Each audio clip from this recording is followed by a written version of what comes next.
Number 5, Number 4, Number 3, Number 2, Number 1. Tauhid Metafisik bersama Maniak Akik Channel. Sebelum menonton video ini, kalau Anda pecinta batu akik, maniak akik, pecinta batu mulia, pecinta barang antik, bantu dukung dan kembangkan channel ini dengan mengklik lambang merah subscribe gratis dan klik lonceng notifikasi gratis. Ini sangat membantu untuk mengembangkan channel ini untuk mengupload hampir setiap hari. Tidak ada ruginya untuk mengklik lambang merah subscribe, gratis dan gratis. Selamat menikmati.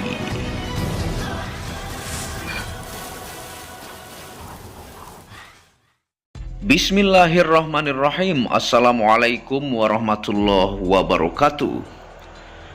Apa kabar para maniak akik, para pecinta batu akik Nusantara, para pecinta benda antik, para pecinta benda langka, para pecinta benda bertuah, dan para pecinta batu permata?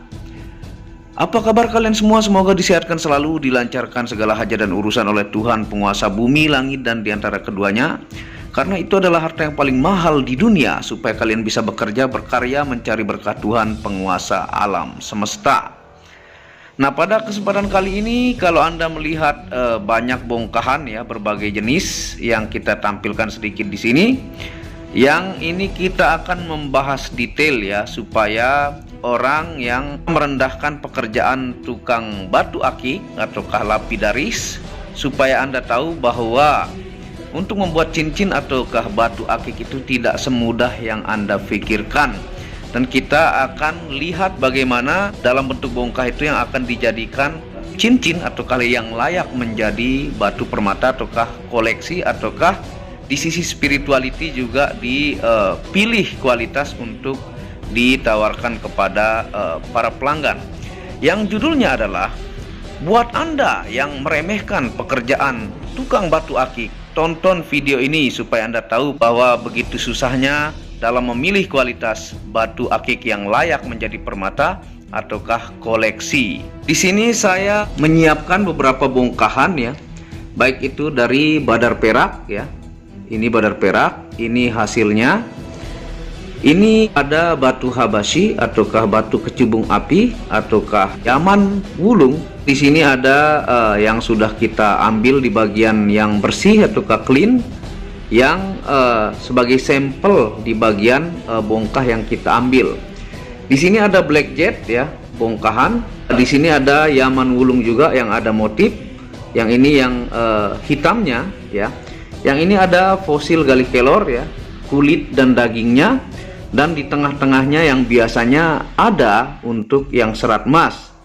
Dan yang selanjutnya ini ada dari nias ya. Nanti kita akan coba basahkan sedikit supaya kelihatan bongkahnya.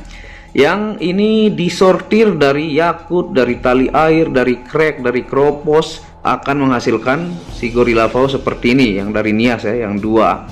Dan ini ada yang jenis unik antik ya, yang si gorilla vow juga. Dan di sini ada fosil bambu. Ini dari bongkahnya hanya satu sudah habis ya. Dan ini yang bongkahan dari Maligano ya, atau Pictorial Jasper, yang hasilnya yang ini ya, sama yang ini. Yang kita akan jelaskan bagaimana susahnya dalam memilih kualitas batu sehingga layak untuk dijual belikan dan go internasional, dan membutuhkan perjuangan yang lumayan tinggi ya dalam memproses bongkahan-bongkahan batu akik ini. Sambil kita mulai ya. Nah, misalnya untuk badar perak ini ya, Anda bisa lihat.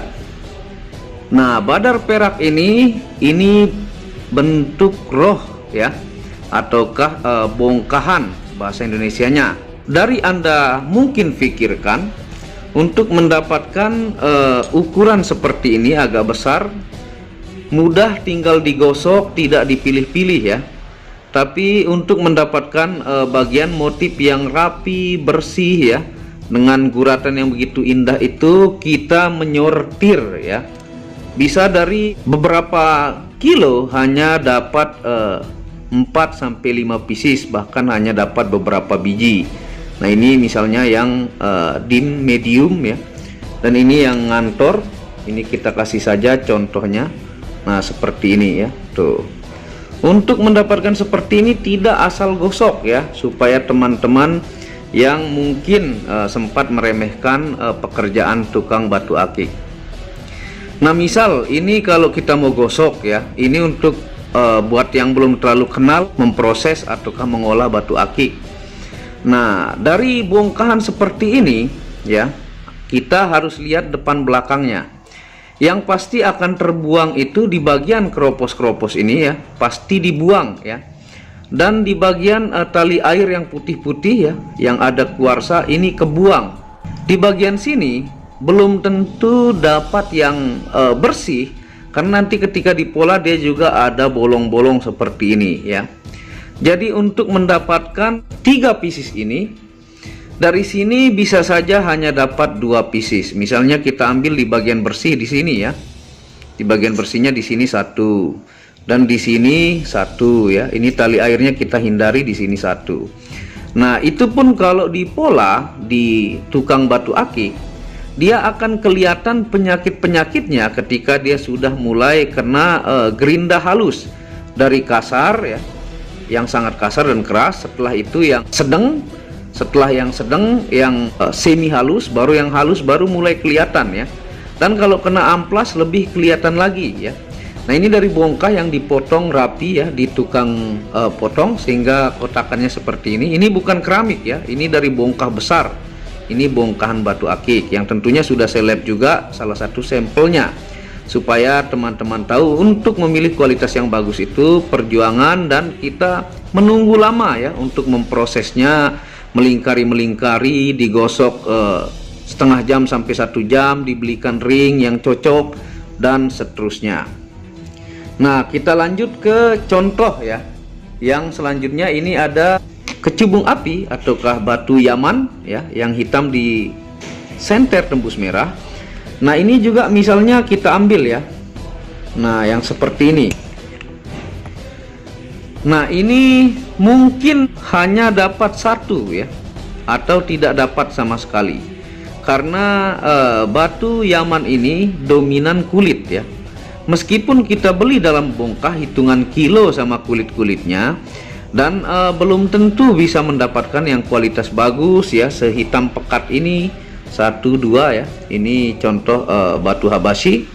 Dan ini bisa saja semuanya terbuang ya. Makanya yang tidak layak dijadikan akik permata ataukah benda spirituality yang diritualkan itu saya taruh di pot bunga ya, karena tidak layak untuk dijadikan batu permata. Jadi tidak semudah Anda kira kita menemukan langsung jadi udah terpoles ya. Itu tidak mungkin, kita proses. Dan misalnya ini kita airkan ya. Nah, seperti ini tuh. Untuk detailnya ini nanti setelah dipola banyak keropos-keroposnya, ini dari badar perak ya. Selanjutnya kalau kategori unik antik ya, itu pun dicari, bukan asal digosok. Misalnya seperti ini, kita ambil yang motif unik antik yang agak seperti bukit-bukit ataukah goa, ini pun dipola, dibulatkan sebelumnya. Ini si gorilla pau ya, yang berasal dari Nias, yang contoh bongkah dari sini ya, yang saya berdirikan ini. Nah, kita kasih air sedikit supaya ketahuan ya. Ini untuk bentuk bongkah dari si gorilla pau ya. Nah, ini Anda lihat, bayangkan banyak keropos-keropos juga, ada tali air ya, ada kurang bagusnya ya, ada yang bentuk merah-merahnya. Ini tidak mudah untuk mendapatkan yang seperti ini ya. Ini si gorilla pau, bentuk bongkahnya berbeda dengan badar perak yang saya unjukkan tadi ya. Meskipun hasil labnya itu sama, natural pirate in Chalcedony, tapi bentuk bongkah aslinya dari Nias dengan badar perak itu berbeda ya. Tuh, ini yang ada kandungan emas-emasnya yang kemerah-merahan ya. Tuh, ini kebuang yang keropos-keropos ya. Ini yang seperti ini kebuang. Ini mungkin hanya dapat beberapa biji, bisa 2 ya. Nah, sisanya terbuang. Jadi tidak semuanya harus digosok. Kalau ambil banyak ya bisa jadi banyak, tapi kalau jelek ya apa gunanya ya, seperti itu, supaya teman-teman tahu. Misalnya di sisi bagian kanan ini, pojok ini contoh yang kita akan lihatkan kepada teman-teman. Nah, jadinya kurang lebih seperti ini ya, dari batu Sigori Lapau tuh, Nias. Nih, dipilih sisi terbaiknya, dicari ring yang cocok sesuai dengan batunya, baru itu layak untuk dijual belikan. Misalnya yang satu ini, nah seperti ini. Jadi kandungan emas, perak, dan berlian ini, kalau dari Nias ini dia mengandung emas, perak, dan berlian ya, butiran-butiran kecil ya, tapi secara keseluruhan dia natural pyrite in chalcedony itu ya, kilauan-kilauan emasnya, butiran-butiran kecil bercampur dengan chalcedony yang begitu indah, dan ringnya kita pilihkan yang terbaik juga. Jadi jangan remehkan ya, pekerjaan tukang akik itu membutuhkan seni yang tinggi. Dan pengalaman saya juga, kalau tukang gosok batunya kurang mood ya, ataukah lagi ada masalah, lebih baik jangan gosok batu pada saat itu, karena biasanya mood tukang gosok itu sangat sesuai dengan hasil yang dia gosok. Nah, saya itu sering menggosok ya, bukan sekali dua kali, tapi sudah ratusan kali ya, dari jumlah saya punya koleksi. Itu kalau lapidaris ataukah tukang gosok batunya lagi kurang mood, ada masalah ya, lagi sakit kepala misalnya, biasanya hasil gosokannya tidak maksimal. Jadi biasanya pun tukang gosok itu sangat tahu kondisi dirinya pribadi, sehingga kalau dia lagi kurang mood, hasil seninya kurang maksimal, dia biasanya istirahat dulu ya, nanti kapan ada moodnya bagus, maka digosok menjadi permata yang cocok untuk dikoleksi. Nah, seperti ini dari batu Maligano Sulawesi ya, Maligano Sakura, dapat di bagian pohonnya, dan ini 1000% natural, dan ada sampel lab yang saya sudah lab, yang pernah saya tampilkan kepada teman-teman ya. Nah, ini Maligano Sakura natural pictorial jasper ya. Nah, ini bentuk bongkahnya yang di bawah yang pernah teman-teman lihat ya. Ini juga satu ya, yang Maligano Sakura Sulawesi. Nah, mendapatkan motif pohon yang begitu indah dan layak untuk dikoleksi. Ringnya pun dipilih ya, sesuai dengan cocoknya bentuk batu ini. Jadi ring pun tidak ngasal kita dalam pemasangan. Nah, ini bentuk bongkahnya yang pernah teman-teman lihat. Ini juga bentuk Sigori Lapau ya. Jadi untuk menghasilkan seperti ini membutuhkan seni ya, seni perasaan bagaimana enak baru digosok ya. Mengkilapkan batu ini juga membutuhkan modal yang lumayan. Ketika pemotongan itu per garis biasanya itu 5.000 per garis sekali potong ya. Untuk amplas si lapidaris ataukah tukang gosok membeli tetap mengganti dalam waktu seminggu sekali, ataukah kapan si amplas itu sudah mulai tidak bagus untuk membentuk batu ya, dan tetap mengganti gerindanya kalau sudah tidak layak, dan terus berputar seperti itu supaya hasil dari gosokan itu menjadi maksimal indah ya. Misalnya ini untuk fosil galih kelor ini ya. Nah, ini pun dipilih di bagian terkeras ya, yang fisiknya lumayan cocok dan layak untuk menjadi cincin, dan tentunya benda spirituality. Jadi tidak asal ambil. Nah, ini di bagian yang lumayan keras, sudah bagian galihnya ya, yang misalnya dari bongkah yang kita tunjukkan yang besar ya. Nah, seperti ini. Nah, kalau ada yang ambil misalnya sebutannya kelor merah, itu masih di bagian kulit ya. Kalau kelor merah ini kulitnya. Nah, ini untuk kulit dengan galih, Anda bisa lihat kulitnya masuk ke dalam ya. Nih, jadi yang diambil di bagian hitamnya, kecuali ada permintaan untuk dibikin hitam dan putih, baru bisa digosok sesuai dengan keinginan. Nih, Anda bisa lihat di bawah juga bagian kulit-kulitnya. Dan ini nanti dibuang semua bagian kulit ya, seperti ini juga bentuk kayunya. Kulit kelor ini dibuang, dipapas, sisa hitamnya saja diambil. Dan biasanya untuk bagian yang serat emas itu di tengah-tengah ya, setiap saya dalam penggosokan. Jadi makanya dia berbeda sedikit harganya, karena dia di dalam inti baru mendapatkan fosil galih kelor serat emas di dalam tengah-tengah ini. Kalau di luar itu biasanya nggak ada ya. Nah, bayangkan dari segede ini, dari sekilo kurang lebih ini ya, Anda lihat tuh, ini disortir, dibuang, dan itu tidak semuanya jadi yang layak, tapi kebanyakan terbuang. Misalnya seperti ini, serat emasnya hanya ada sedikit di sini, dan ini tidak bisa dibuat cincin karena ketika digosok ini hilang ya, seperti itu. Jadi tidak semudah yang Anda pikirkan.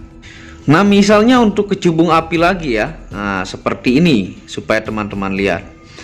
Nah, ini ada motif kepala siluet yang menghadap ke kiri ya. Ini mata, ini hidung, ini mulut ya. Nah, ini ketika digosok belum tentu jadi seperti ini karena dipapas, digerinda, diamplas ya.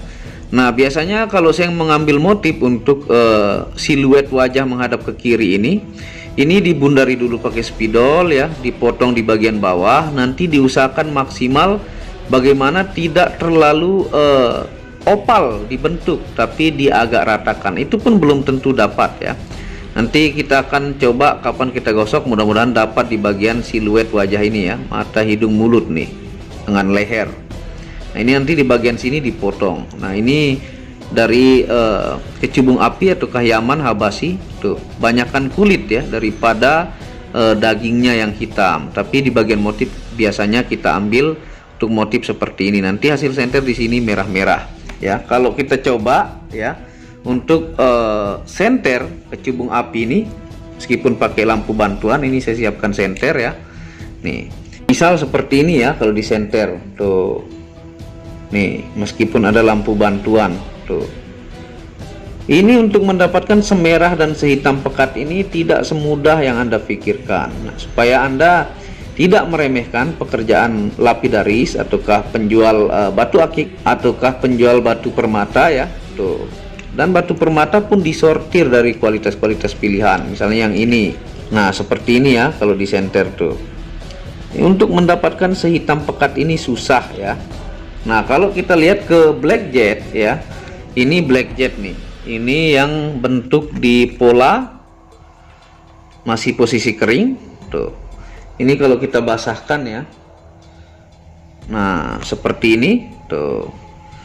Ini yang bentuk bongkahnya, dia tembusnya hijau ya. Ini black jet ya, ataukah kalau di lab serpentin masuknya. Dan hasil jadinya yang bagus pilihan yang ini ya. Tuh, ini jadi black jetnya, ini debu-debu nih, tuh, dia masih ada guratan-guratan tapi mulus ya, tuh, ini memang bentuk bongkahnya. Ini contoh black jet, ringnya pun disesuaikan ya, dan tidak ada minus-minusnya, disortir. Dan makanya kalau Anda tonton channel-channel pembuat gemstone, Anda bisa lihat prosesnya, dan karena Anda lihat prosesnya itulah Anda mulai menghargai seberapa susahnya dalam hunting bongkahan akik, memilih kualitasnya, baru menjadi cincin yang Anda pakai ya, dengan seni yang bagus dan Anda koleksi. Tidak semudah yang Anda pikirkan, tapi benar-benar disortir yang terbaik. Misalnya ini kecubung api nih, kahyaman. Ini pun nanti paling menjadi kantoran di sini. Nah, ini yang ada bekas-bekas kulit terbuang ya. Nah, ini juga black jet. Ini sisi keringnya kita basahkan sedikit tuh. Ini nanti yang bagian seperti ini kapur-kapur terbuang dan sisanya terpilih yang terbaik seperti ini. Nah, supaya teman-teman mengerti ya, tahu betapa susahnya perjuangan dan betapa rumitnya dalam proses pengolahan dan pembuatan batu akik ataukah benda spirituality yang memiliki tuah-tuah tertentu dari alam, misalnya fosil gali kelor, baru Anda nikmati pakai di jari Anda. Jadi begitulah ya dalam proses pemilihan bongkah. Ini saya upload supaya edukasi buat teman-teman yang baru mengenal batu akik, supaya Anda lebih menghargai dan tahu bahwa tidak semua bongkahan bisa dibentuk menjadi akik. Kalau semua bongkahan dibentuk asal, maka banyaknya saja tapi kualitasnya kualitas jelek. Seperti itu ya. Mudah-mudahan ini sebagai edukasi untuk kita bersama ya, dan tidak ada lagi cerita-cerita yang saya dengarkan meremehkan pedagang batu akik dan permata. Dan mencari bongkah ini pun seperti batu habasi ini di lereng-lereng gunung atau bukit ya, mempertaruhkan nyawa ya. Ataukah bongkahan-bongkahan seperti black jet ini ataukah jadeite jet itu menggali dalam tanah yang bermeter-meter, apalagi seperti batu Kalimaya Banten itu sampai membuat sumur yang sangat dalam. Bahkan ada korban yang meninggal dalam mencari batu black opal itu, sehingga batu permata itu sangat perlu dihargai dan batu akik-akik Nusantara. Nah, seperti itu mudah-mudahan menjadi edukasi baik untuk saya pribadi dan teman-teman penonton setia Maniak Akik Channel. Dan yang belum subscribe, dukung terus channel ini untuk mengembangkan dan mengklik lampu merah subscribe gratis dan lonceng notifikasi gratis, tidak ada ruginya. Dan Anda bisa kunjungi channel pertama saya, itu channel Muhammad Hamdan Al-Ghazali yang banyak membahas tentang ilmu kekayaan, ilmu vibrasi, ilmu kebatinan. Second channel yaitu Tauhid Metafisik yang banyak membahas tentang ilmu mustika, pusaka, dan sejarahnya. Dan channel baru yang khusus membahas tentang batu keindahan, batu bacaan dengan kualitas-kualitas bagus dengan ring perak dengan harga bersahabat. Wabillahi taufiq wal hidayah. Assalamualaikum warahmatullahi wabarakatuh. Inilah bukti amanah pengiriman paket dari Maniak Akik Channel ke pelanggan. Resi-resi terdaftar online pengiriman Nusantara dan mancanegara. Pengiriman real dan update resi pengiriman diupload di Facebook Muhammad Hamdan Al-Ghazali dan Instagram Tauhid Metafisik Produk. Bisa dilihat di link deskripsi bawah. Semua atas nama saya sendiri, Hamdan, dengan nomor HP yang sama. Resi bukan rekayasa, semua atas nama sendiri. Mari kita lihat resi-resinya. Semua atas nama pengirim Hamdan. Satu lembar resi yang di staples ini ada 15 lapis lembar resi amanah. Kemancanegara menggunakan pos Indonesia dengan resi pos IMS atau singkatan dari Express Mail Service Internasional dan menggunakan ekspedisi GNT. Segera pesan produk Maniak Akik, sangat-sangat amanah dan sampai rumah. Pasti sampai tiba di rumah Anda tanpa diragukan. Batu akik dan mustika dengan kualitas super dan fungsi yang diaktifasi secara metafisik atau gaib, dan tentu saja secara ilmiah juga. Segera pesan, stok terbatas. Kontak admin WhatsApp 0858 1688 0424. Terima kasih.